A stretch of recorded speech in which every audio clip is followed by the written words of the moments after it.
La Comisión Nacional de Arbitraje Médico, CONAMED, junto con la Organización Panamericana de la Salud, emitieron un boletín en febrero del 2018.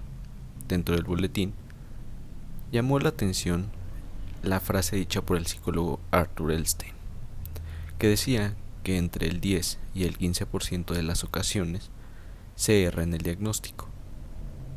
El consenso de la CONAMED y la OPS está de acuerdo con Elstein. Incluso hay quien argumenta que los errores en el diagnóstico llegan a ser hasta en el 17% de las ocasiones. Dentro del boletín encontramos dos gráficas. La gráfica 1, que es la distribución porcentual de los principales motivos de queja en un rango de 14 años, del 2002 al 2016, y podemos observar que en cuarto lugar de quejas es por el diagnóstico. Vamos a ver cómo se divide las quejas por diagnóstico, lo que podemos observar en la gráfica número 2, que es el porcentaje de motivos de queja vinculados al diagnóstico en el mismo periodo de 14 años.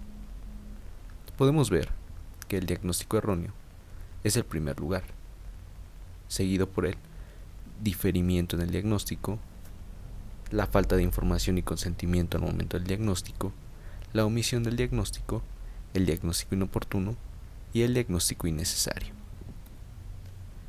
Pongámonos un poco en los pies de los pacientes.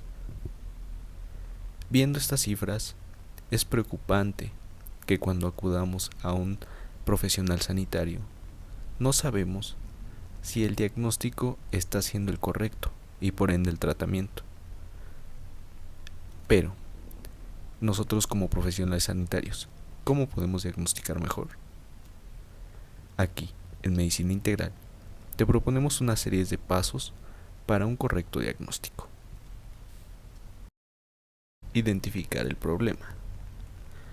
Es útil construir una lista completa de los problemas que constituyen la queja o molestia principal por el que acude el paciente.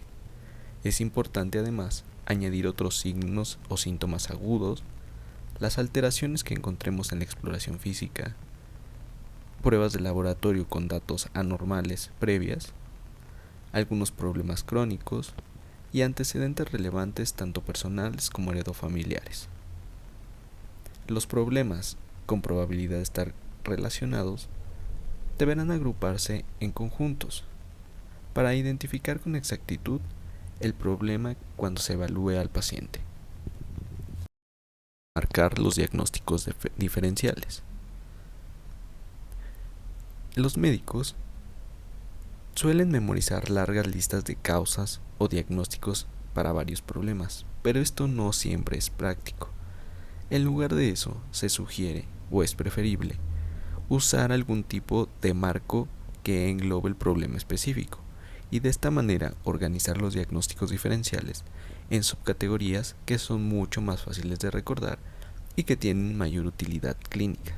Por ejemplo, un dolor torácico se puede enmarcar dentro de un apartado o de una subcategoría anatómica o de aparatos y sistemas.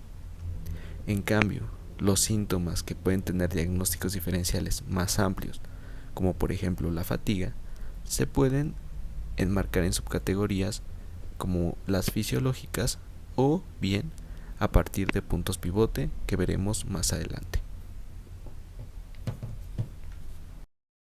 Diagnósticos diferenciales. Es útil organizar alrededor de los puntos pivote, pero ¿qué es un dato pivote o punto pivote? Bueno, por lo general es un síntoma, un signo, una conducta, un factor de riesgo, un antecedente patológico o alguna anormalidad paraclínica que, de forma aislada, pueda representar una alteración de índole diversa. Lo más importante de un dato pivote es su cronología de inicio y de desarrollo, así como su relación con otros datos pivote en el contexto único y, por lo general, irrepetible de un paciente. Podemos tener como ejemplo la cefalea, el dolor de cabeza. Es un dato pivote. A partir de este podemos preguntar al paciente desde cuándo inició, su localización, sus características, cuándo aparece, cómo desaparece, etc. Los puntos pivote, por ende, se obtienen tanto de la anamnesis como de la exploración física. A partir de estos datos, podemos organizar los diagnósticos diferenciales.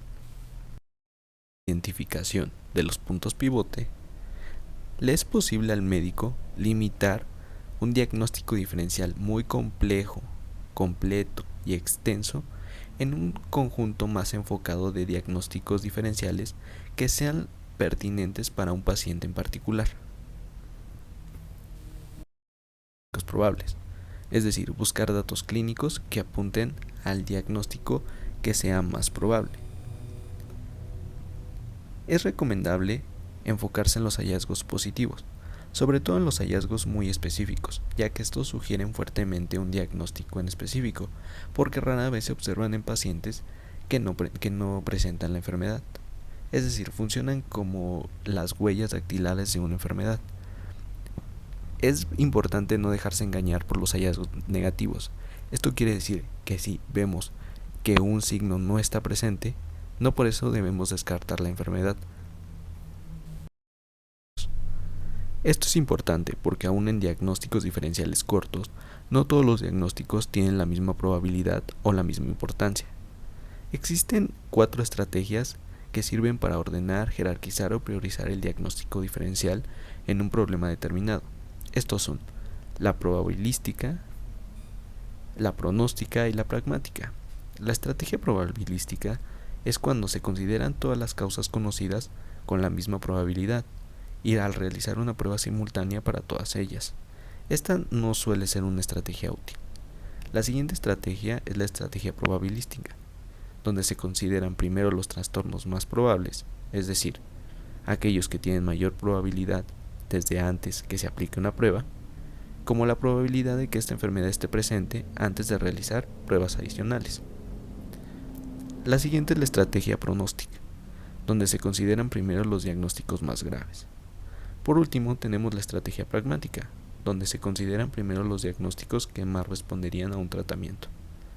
Es claro que todas estas estrategias van a tener sus limitaciones. Los médicos más experimentados integran al mismo tiempo estrategias de los 4 tipos. Es verificar la hipótesis. Si se está seguro sobre el diagnóstico con los datos iniciales, se puede continuar con el tratamiento. Sin embargo, la mayor parte del tiempo se requieren datos adicionales para confirmar las hipótesis diagnósticas. En otras palabras, es necesario solicitar algunas pruebas, ya sean de laboratorio o de gabinete. Siempre que se hace esto, es preciso comprender que las pruebas diagnósticas cambiarán la probabilidad de que el paciente tenga la enfermedad en cuestión.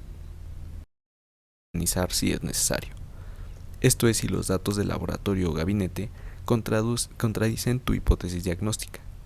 Entonces hay que buscar los diagnósticos que mejor encajen a la nueva situación, para así probar las nuevas hipótesis. Y este proceso se va a repetir hasta que tengas el diagnóstico definitivo para tu paciente.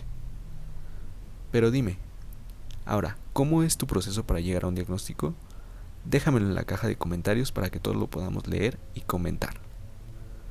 No te olvides de seguirnos en nuestras redes sociales y no te olvides de suscribirte al canal y de activar la campanita. Eso es todo por nuestra parte. Gracias por acompañarnos el día de hoy.